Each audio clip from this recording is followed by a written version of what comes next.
पण एखाद्या कार्याला लागलाय आणि त्याचं कार्य सक्सेस झाले. म्हातारपणी नाही महाराज, म्हातारपणची अवस्था लय वाईट आहे महाराज. संतांनी सांगितलं, मज नाही हात पाय डोळा पडले झापड, करण हे भद्र झाले वाचा बोले बोबड, नाक मुख गळू लागले लाळ आणि शेबोड, स्वान परिगती झाली हवे करते हाड हाड, तुम्ही संत माय बाप एवढा उपकार करा, न्यामजत तवरी दाखवा दिनाचा सोयरा. काय म्हातारपणची अवस्था आहे वाईट. अरे अरे अरे हे सगळं बघून घ्या आता. म्हातारपणी थेटे पडसे खोखाला हात कपाळाला लावणी बैसे, खोबऱ्याची वाटी झाले ऐसे, मुख गळत असे नाक श्लेष्मपुरी, बोलो जाता शब्द नयेची हानीट गडगडी कंठ कपभारी. म्हणून घरचे तर म्हणतेत, परंतु शेजारी म्हणती मरे ना कामेला अनिला कंटाळा येणे आम्हा. हे म्हातारपणची अवस्था आहे महाराज. माझ्या शेजारी एक म्हातारे एस टीमध्ये प्रवास करत होतो, म्हातारे बाबा बसले होते, त्यांना खोकला लागला होता आणि ते खोकायचं म्हातारा करायचं ना असं करायचं, हातात घेऊन खिशेत टाकायचं. आम्ही म्हणलो बाबा अरे बाहेर टाका की, ते काय असली सवय चांगली नसती. मला वाटलं कदाचित त्या म्हाताऱ्याला काळजी वाटत असेल, एस टी महामंडळ घाण होऊ नये, कुठे थुंकू नये. तेव्हा म्हातारा राहून राहून असं का टाळायचं.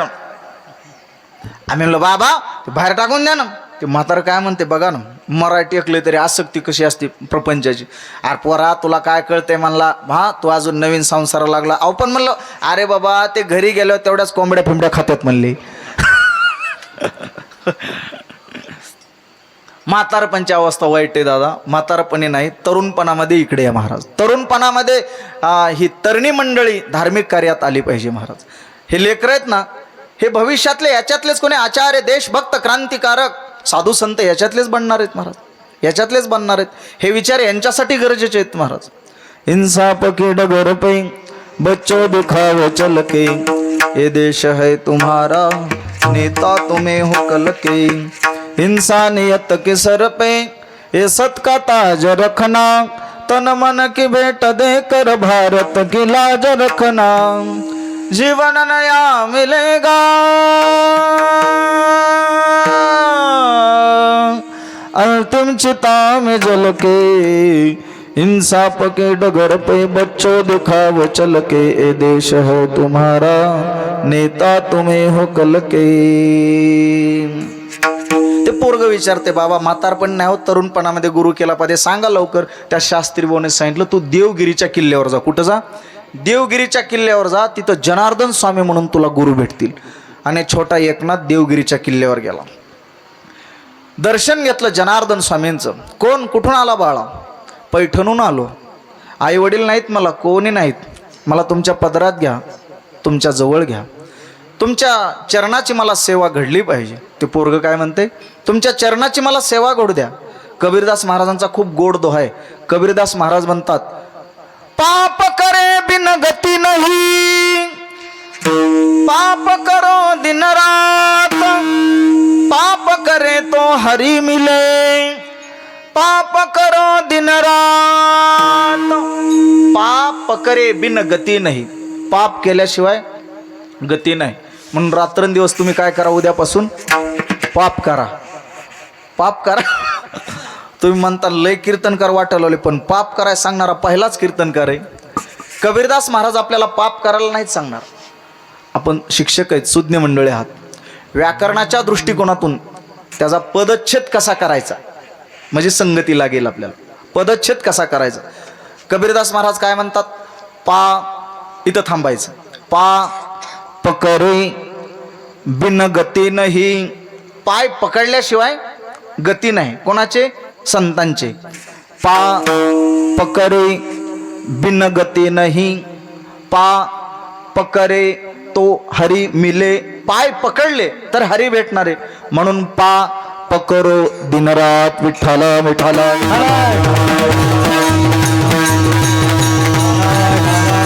पाय पकडल्याशिवाय गती नाही, पाय पकडले तर हरीची आम्हाला प्राप्ती होईल. म्हणून हा छोटासा एकनाथ जनार्दन स्वामींच्या सेवेत रुजू झाला महाराज. एक स्टेप आहे परमार्थाची, डायरेक्ट बोध नाही, डायरेक्ट हरीची भेट नाही, एक स्टेप सांगितली. भगवान सांगतात, तद्विद्धी प्रणिपातेन परिप्रश्नेन सेवया उपदेक्षन्ते ते ज्ञानम ज्ञानिनस्तत्वदर्शिनाः. ज्ञानोबरांनी या श्लोकावर प्रकाश टाकताना 2-4 ओव्या गोड खर्च केला. ज्ञानोबराय म्हणतात स्टेप आहे परमार्थामध्ये, डायरेक्ट नाही महाराज. काय अगोदर स्टेप आहे ते ज्ञान पैगा बरवे, जरी मनी अथी अनावे, तरी संताया भजावे, सर्वस्वेसी तनु मनु जीवे, चरणासी लागावे, आणि अगर्वता करावे, दास्य सकळ. अगर्वता, गर्वरहित होऊन दास्यत्व, संतांच्या चरणाची सेवा केली पाहिजे. आणि ज्ञानोबराय म्हणतात आत्मज्ञानरूपी घरामध्ये जर प्रवेश करायचा असेल तर तिथं दरवाजा कोणता आहे? ज्ञानोबराय म्हणतात तिथं सेवा हा दरवाजा आहे. ज्ञानोबराय म्हणतात हो, जेथ ज्ञानाचा कुरुठा, तेथ सेवा हा दारवंठा, जो स्वाधीन करी सुभटा ओळगोनी. जेथ ज्ञानाचा कुरुठा, तेथ सेवा हा दारवंटा, जो स्वाधीन करी सुभटा ओळगोनी.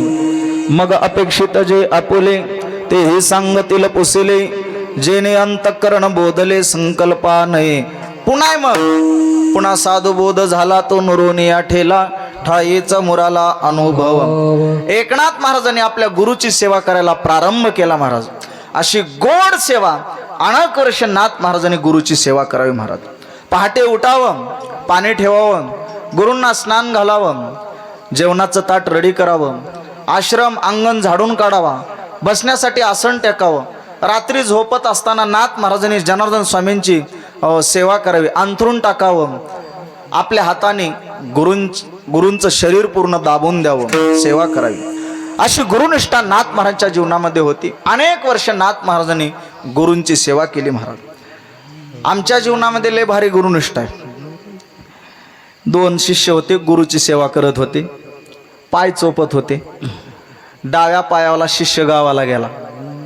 गुरुजी म्हटले तू काय कर, उजवा पाय राहू दे, डावा पाय दुखायला, आज डाव्या पायाची सेवा कर. डावा पाय चोप. तो म्हणला माझा पाय नाही. तो ते काय म्हणते माझा पाय नाही. तो आता पाय कोणाचा आहे? गुरुजींचा. ते म्हणते माझा पाय नाही. अरे बाबा डाव्या पायाची सेवा कर, डावा पाय दुखायला राहू दे. ते गावाला गेलाय.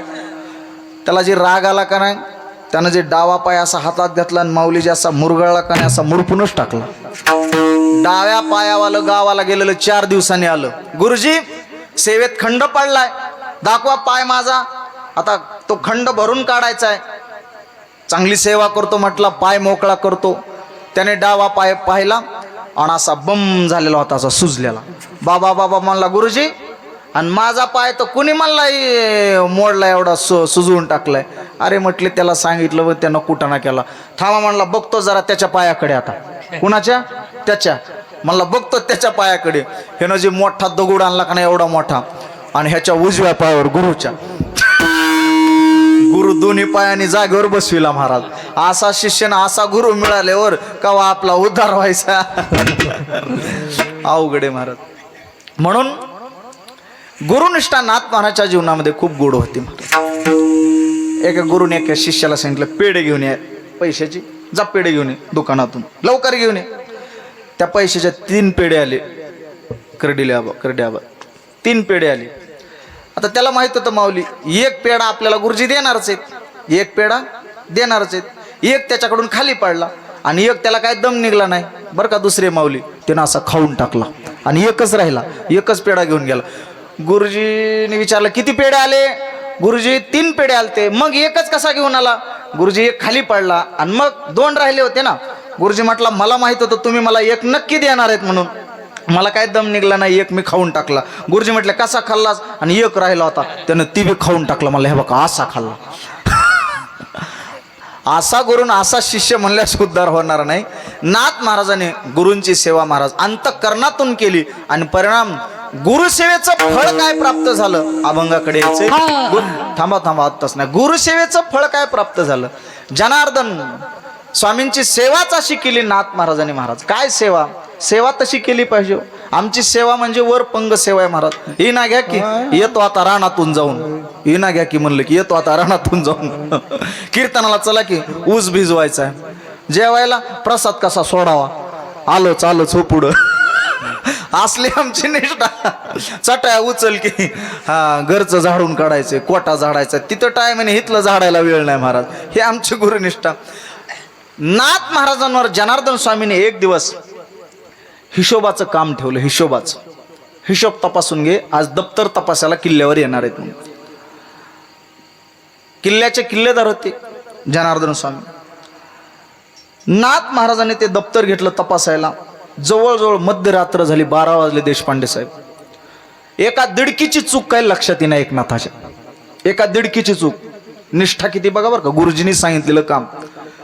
तिसरा प्रहर चालू झाला, 2 वाजले. जनार्दन स्वामी आले आणि असं पाठीमागे येऊन उभे राहिले एकनाथ महाराजांच्या. तरी एकनाथ हा सेवेमध्ये तत्पर, एकाग्र झालेला, तन्मय त्याच्यामध्ये.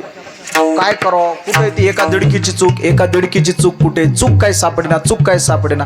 आणि एकाएकी एकदम चूक सापडली. आबा चूक सापडल्याबरोबर एवढा आनंद झाला, हिशोब बरोबर झाला. आणि टाळी वाजवली एकनाथाने.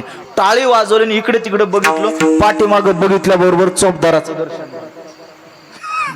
कोणाचं दर्शन झालं? गुरूंचं दर्शन झालं, जनार्दन स्वामींचं. आनंद वाटला.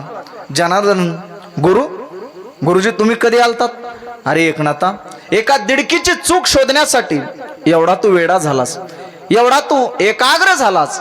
ही संसाराची चूक जर तू लक्षात घेतली आणि तू जर या संसारातून मुक्त होण्यासाठी तू जर प्रयत्न केला, मी सांगितलेल्या मार्गाने तू जर गेला, तर तू निश्चित तुझं जीवन सफल झाल्याशिवाय राहणार नाही. आणि मग आशीनाथ महाराजांनी गुरुसेवा केली. अजून एके दिवशी तर मुघलांनी वेढा टाकला, देवगिरीच्या किल्ल्याला वेढा टाकला. नाथ महाराजांनी कुठलाच विचार केला नाही. नाथ महाराज हे शांती ब्रह्म संत नसून क्रांती ब्रह्म संत होते.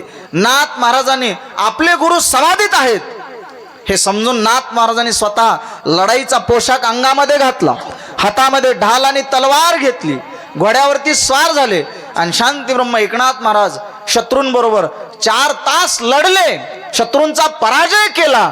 नाथ महाराजांनी ते युद्ध जिंकलं. जिकडं तिकडं जनार्दन स्वामींचा जय जयकार होऊ लागला. जनार्दन स्वामी समाधीतून जागृत अवस्थेत आले आणि विचार केला, मी तर ही लढाई केली नाही. लढाई कोणी केली? कळलं, आपला शिष्य एकनाथाने पराक्रम केला म्हणून. एकनाथ महाराजांचा अधिकार कळला. हे पोरग काय सामान्य नाही महाराज, हे असामान्य पोरग कोणीतरी अलौकिक कोटीतील, अवतारी कोटीतील महापुरुष आहे महाराज. म्हणून एकनाथ महाराजांची गुरुसेवा अशी संपली आणि जनार्दन स्वामींनी सांगितलं, इथेच देवगिरीच्या किल्ल्याजवळ शुलीभंजन नावाचा पर्वत आहे, तिथे जा आणि तू एकाग्र अवस्थेमध्ये चिंतन कर मी दिलेल्या मंत्राचं, आणि मला नंतर सांग पुन्हा तुला काय होतंय ती. आणि मग नाथ महाराज तिथे गेले. त्या शुलीभंजन पर्वतावर नाथ महाराजांनी समाधी लावली आणि समाधी अवस्थेमध्ये गेले. रोज एक शेतकरी त्यांना दुधाचा तांब्या घेऊन येत होता. नाथ महाराजांना ते दूध पिण्यासाठी रोज येत होता. एके दिवशी तो शेतकरी दुधाचा तांब्या घेऊन आला आणि त्यानं बघितलं एकनाथाच्या अंगावर भला मोठा, एवढा मोठा सर्प आणि अंगाला सगळा येटाळा घातलाय आणि नाथ महाराजांच्या डोक्यावर असं त्याने छत्र धरले. महाराज गुगलला सर्च करा एकनाथ महाराजांचा फोटो. असा एक फोटो बघा, डेंजर. मी म्हणलं आपण तीच मूर्ती बसू. मला एक जण म्हणलं असली कशाला आहे बाबा. नाथ महाराजांचा तरुण वयातला तपश्चर्या करताय, तो भुजंग असा त्यानं फणा धरलेला. त्याने तो पाहिला आणि तो शेतकरी घाबरून पळून गेला महाराज. आणि पुन्हा नाथ महाराजचं थोडं अंग हल्ल्याबरोबर तो भुजंग त्याने वेटाळा काढला आणि तो निघून गेला. तो शेतकरी आला, अरे पोरा काय कमाले, अरे मरशील की बाबा, तुझ्या डोक्यावर एवढा मोठा फणा काढून एक सर्प तुझ्या अंगाला याटळा घालून बसला होता. आता नाथ महाराजचं जीवन म्हणजे कोणत्या अधिकाराला पोहोचलेलं? चित्त शुद्ध तरी शत्रू मित्र होती आणि व्याघ्रही न खाती सर्पतया. व्याघ्रही न खाती आणि सर्पही न खाती. कोणाला? चित्त शुद्ध तरी शत्रू मित्र होती. ज्याचं चित्त शुद्ध झालं, ज्याचं जीवन समतेला जाऊन पोहोचलं, त्याला वाघही काही करू शकत नाही आणि त्याला सर्पही काही करू शकत नाही. ही अनुभूती नाथ महाराजांनी जनार्दन स्वामींना सांगितली. आता जनार्दन स्वामी म्हणले, आता थोडं थांब म्हणले, तुझी योग्यता झाली. आता थोड्याच दिवसात तुला प्रत्यक्षात भगवान दत्तात्रय दर्शन देणार आहेत. थोडं थांब म्हणले. आणि एक दिवसची घटना, भगवान दत्तात्रयाने एका मलंग फकीराचं रूप घेतले. कसल्या? मलंग फकीर झाले. असं चौकड्या अशी लुंगी घातलेली त्या मलंग फकीराने, हातामध्ये कटोरा आहे आणि तो मलंग फकीर आणि सोबत एक अशी कुत्री होती. आणि ते दोघे जण जनार्दन स्वामींच्या नाथ महाराजच्या समोर आले. महाराज नाथ महाराज असे दूर एका वृक्षाखाली बसलेले होते. नाथ महाराज दुरून पाहतात यांचं चाललेलं. जनार्दन स्वामीने एकनाथ महाराजांना सांगितलं, आपल्या जनार्दन स्वामींनी आपलं त्या मलंग फकीराने जनार्दन स्वामींना सांगितलं, हे बघणं घ्या आणि त्या कुत्रीचं दूध काढा. त्या कुत्रीचं दूध काढलं देशपांडे साहेब, त्याच्यामध्ये काला चुरला आणि ते खायला लागले. तिघजण एकत्रित खाते, तो मलंग फकीर, जनार्दन स्वामी आणि ती कुत्री. तिघांनी खाल्लं आणि थोडा काला शिल्लक राहिला, खरकटा शिल्लक राहिला. नाथ महाराजांना बोलावलं, ही काला खाऊन घे राहिलेला. नाथ महाराज म्हणतोय बाबो. नाथ महाराज काय म्हणतात, आणि असला काला खाऊन घे गपचेप, गुरु तुमची आज्ञा असेल खातो. खाल्ला ती काला खरकटा आणि पाणी घेऊन या त्याच्यामध्ये. आणि पाणी घेऊन आले नाथ महाराज आणि पाणी दिलं. पाणी देणार तेवढ्यामध्ये त्या मलंग फकीराने रूप बदललं. प्रत्यक्षात 3 शिरे 6 हात तया माझा दंडवत. भगवान दत्तात्रयाने महाराज रूप धारण केलं आणि ती कुत्री नसून महाराज प्रत्यक्षात ती कामधेनू होती. कोण होती? कामधेनू होती. प्रत्यक्षात भगवान दत्तात्रयाने शांतिब्रह्म एकनाथ महाराजांना सगुण रूपामध्ये दर्शन दिलं. का दिलं नाथ महाराजांना दर्शन? नाथ महाराजांनी त्याच्यासाठी अगोदर संतांचे पाय धरले होते, संतांची सेवा केली, म्हणून त्यांना भगवंताने दर्शन दिलं. म्हणून तर नाथ महाराज म्हणतात, हरिप्राप्ती उपाय, हरिप्राप्ती उपाय, हरिप्राप्ती उपाय, हरिप्राप्ती उपाय. धरावे संतांचे ते पाय, धरावे संतांचे ते पाय, धरावे संतांचे पाय, धरावे संतांचे, धरावे संतांचे पाय, धरावे संतांचे पाय. हरिप्राप्ती उपाय, धरावे संतांचे ते पाय, धरावे संतांचे ते पाय, धरावे संतांचे ते पाय. हरिप्राप्ती उपाय, धरावे संतांचे ते पाय, धरावे संतांचे पाय, धरावे संतांचे पाय. थोडा गोड आवाज. हरिप्राप्तीचे उपाय, धरावे संतांचे ते पाय. नाथ महाराज म्हणतात, हरीच्या प्राप्तीचा सोपा उपाय आहे, ते म्हणजे धरावे संतांचे ते पाय. संतांचे पाय आमच्या जीवनामध्ये अत्यंत गरजेचे आहेत. 2च पाय सेवेला योग्य आहेत, 2च चरण डोकं टेकवायला योग्य आहेत. एक संतांचे चरण आणि एक देवाचे चरण या जगामध्ये. दुसऱ्या चरणावर डोकं टेकू नये. माता पिता सोडता दुसरे कोणाच्या चरणावर डोकं टेकव. आता डोकं टिकवतात, कोणाच्या पाया पडतात. मालक बोलला तरी वरून हसतोय, आतून रडतोय, पण वरून हसतोय पैशासाठी. कुठे पाया पडतात? पण जिथे पाया पडावं तिथे माणूस पडत नाही, आणि जिथे पडू नये तिथे पडल्याशिवाय राहत नाही. म्हणून नाथ महाराज म्हणतात, हरीच्या प्राप्तीचा उपाय सांगत असताना संतांचे पाय आम्ही धरले पाहिजे आणि संतांच्या पायावर आमचं डोकं टेकवलं पाहिजे.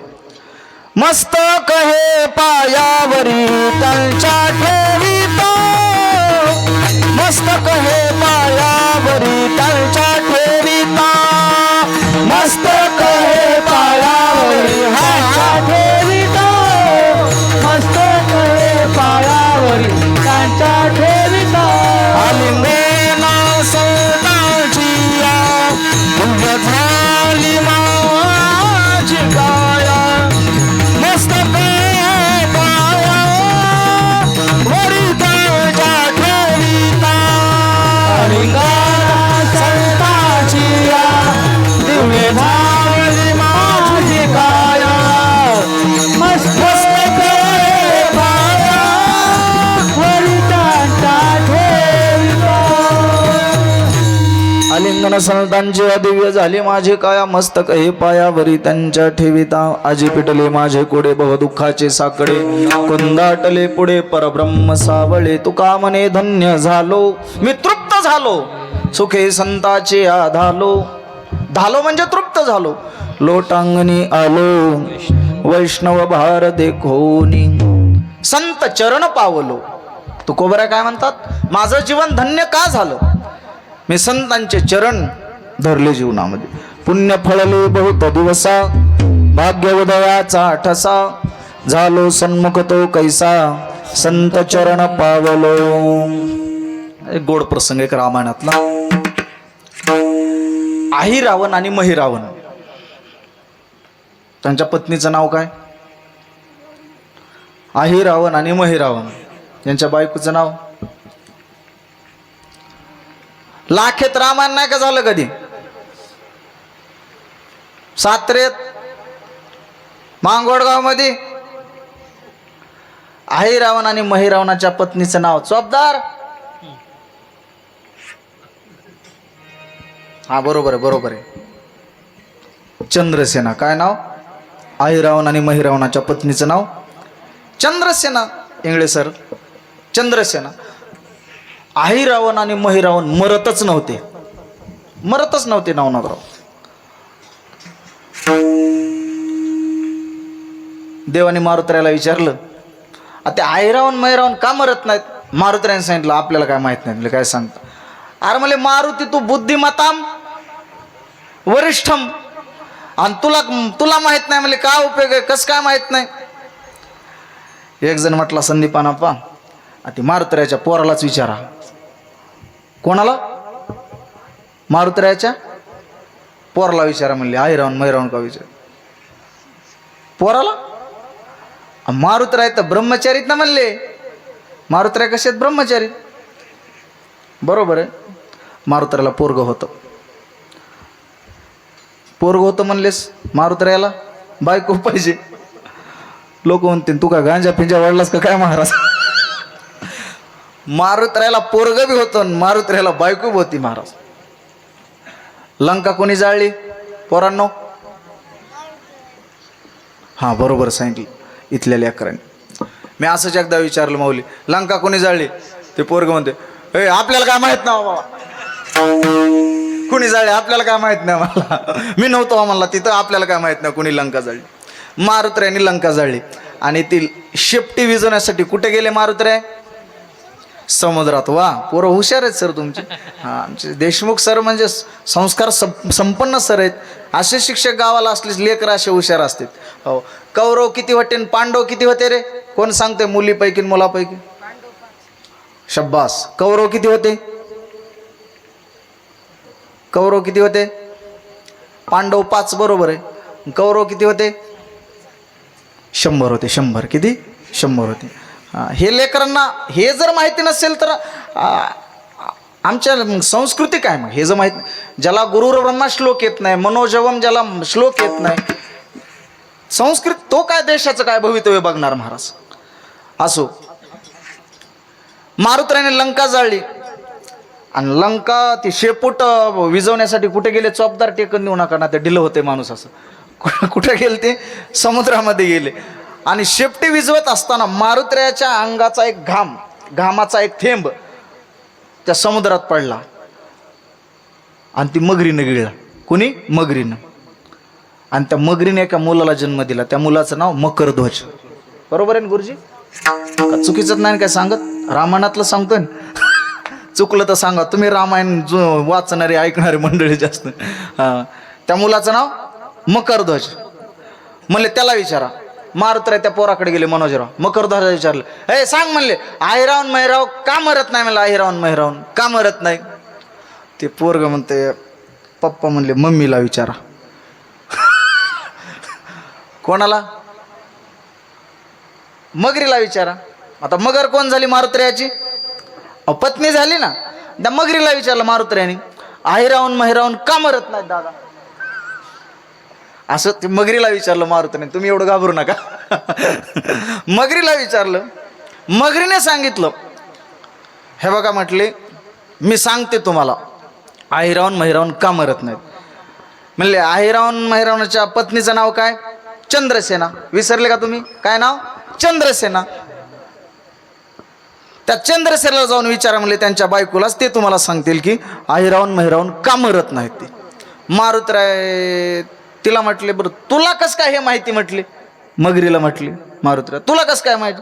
ती म्हणली, जेव्हा राम लक्ष्मणाला अहिरावण महिरावण पाताळात घेऊन जात होते, पाताळात घेऊन जात होते, आणि तिथून घेऊन जात असताना ती मगर म्हणली मी तिथंच होते. म्हणली चंद्रसेनेची मी दासी होते. म्हणली मी तिथं दास्य तो काम करत होते, दासी म्हणून. आणि तिथून घेऊन जात असताना, आता मी तिची मैत्रीण असल्यामुळं त्या चंद्रसेनेनं मला सांगितलं होतं की मला असा पती कधी मिळेल, हे देव मला पती म्हणून कधी लाभतील, रामासारखा मला नवरा मिळाला पाहिजे. म्हणून मारुतऱ्याला सांगितलं तिचं तुम्ही काम करा, ती तुम्हाला सांगेल अहिरावून महिरावून कशाने मरेल ती. मारुतऱ्या लगेच चंद्रसेनेच्या दारात. पण मारुतऱ्या जाताना जरा असं दबत दबत गेली. का? ब्रह्मचारी पण पतिव्रतेच्या दारात दबत दबत. ताकद आहे पतिव्रतेची. चंद्रसेना कोण होती? पतिव्रता होती महाराज. तुका म्हणे पतिव्रता तिची देवावरी सत्ता. ज्ञानोबा म्हणतात पतिव्रतेला जप करायची गरज नाही, माळ वाढण्याची गरज नाही, प्रदक्षिणा काय, तिला काहीच करायची गरज नाही, तीर्थयात्रा काय नाही. माऊलींची ओवी आहे का? ज्ञानोबा म्हणतात पतीची या मता अनुसरोनी पतिव्रता अन अनायासे आत्महिता पावेची गा. बिगर सायास तिचा उद्धार होतो, तिला काही करायची गरज नाही. पण कोण? पतिव्रता. पतिव्रता नाही, पतिव्रता. आणि ती पतिव्रता होती श्रेष्ठ.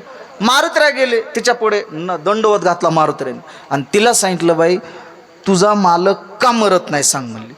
ती म्हणली तुला काय करायचंय म्हणली, तुला घेणं का देणं म्हणली, तू इथं कशासाठी आला अगोदर सांग. नाही तुझा माल नेमकं काय त्रास काय? मारुतऱ्या म्हणले त्रासच व्हायलाय म्हणले, तुझा मालक राक्षसाच्या पार्टीकडून आहे म्हणले, देवादिकांना त्रास करायला लागलेत म्हणले. ती मग ती मरत का नाहीत? काय गमक आहे नेमकं? काय सूत्र आहे? काय वर्म आहे? वर्म कळल्याशिवाय गणित सुटत नसते, सूत्र कळल्याशिवाय गणित सुटत नसते. वर्म कळलं पाहिजे कुठले. तू का म्हणे त्यांचे कळले आम्हा, वर्म कळले आम्हाला महाराज म्हणतात. मग का मरत नाही सांग. ती म्हणली असं आहे का, पण माझं काम केलं पाहिजे. मारुतऱ्या म्हणले दिला शब्द तुला, काय तुझं काय जे काम असेल सांगायच्या अगोदरच मारुतऱ्या म्हणले तुझं काम केलं म्हणले, दिला शब्द, सांग काय तुझं काम करायचं.